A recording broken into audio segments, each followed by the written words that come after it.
ইব্রাহিম আলাইহিস সালাম একবার আজরাইলকে বলছিল, মালাকুল মউত আজরাইল, নাফরমানের জান কবজ করবার সময় তুমি যেই চেহারাটা হয় তোমার, ওটা আমার একটু দেখাও।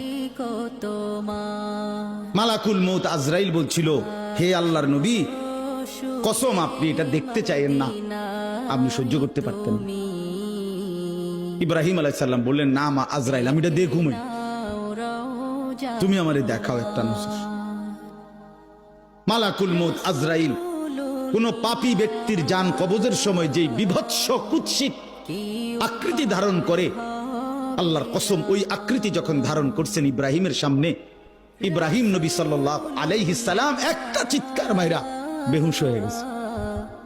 লম্বা সময় পরে যখন হুঁশ আসছে, আমি নিজে পড়ছি কিতাবে, আরবি কিতাবে, ইব্রাহিম আলাইহিস সালাম আল্লাহকে বলছে, আল্লাহ আপনার জাতের কসম মাওলা, কোন নাফরমান পাপী তার কবরের আযাব, আখিরাতের আযাব, জাহান্নামের আযাব কিছুই লাগবে না, শুধু মালাকুল মউত আজরাইলের এই বিভৎস দৃশ্য যদি সে একবার দেখে, তো তার 60 বছরের নাফরমানির শাস্তির জন্য এটাই যথেষ্ট।